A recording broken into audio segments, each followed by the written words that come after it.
Hello watch fans, Birth Year Watches here, and this time for you we have a 1976 men's Rolex Oysterdate Precision. Now, a couple of differences if you're not familiar. Oyster is referring to the case, it's Rolex's waterproof case. Date is obvious. Precision, not perpetual, means that this is a manual wind watch, not an automatic. So the difference between this and, let's say, a Datejust, the Datejust would be automatic, and the Datejust will have about a millimetre wider case. This is about 35 millimetres. So that's the main differences. Now, if you're a collector and you've got a few different watches, manual wind actually makes a bit more sense, because you come to the watch, you wind it up, you know you're going to have enough power for the day.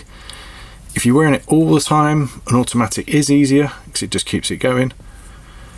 But you've got the screw down crown, you've got the no hacking on this. The Date has the open 6 and 9s. You see that the number isn't all closed in, and you can see it's on the magnifier at 2.5 times on a Rolex, more than most watches. You've got this big Cyclops that some people don't like. I don't see the problem with it. I think it's a real Rolex feature, and it does make that date easier to read. Original black dial, or very, very dark grey dial. The bracelet is an original Rolex bracelet, all the correct numbers cross-referenced. The clasp, at least, if not the entire bracelet, is from 1990.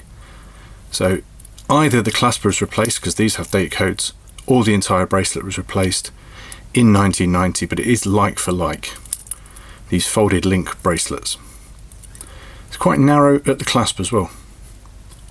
I actually like this. I think I find them more comfortable than modern bracelets. And because it is manual wind, it is just that bit thinner. You don't have the bulge at the bottom for the rotor. There's some small scratches underneath on the acrylic crystal there, but otherwise this is in really good shape. And if you look at the lug ends, they are not pointy. These are quite flat. What happens with these watches is they get polished down over the years because they're very durable watches. They last a long time, and then you find that these lugs end up a bit pointy because they've gone too thin where they've been polished several times. Not in this case. This case, in fact. There's a few marks on it because we don't polish stuff here, so you will find marks on the clasp, marks on the bracelet, marks on the case, but as you can see, not bad. This is a good example. You can see more on this watch if you click the link in the pinned comment, or head directly to birthyearwatches.com. Thank you for watching. Please consider subscribing to see what we've got coming next.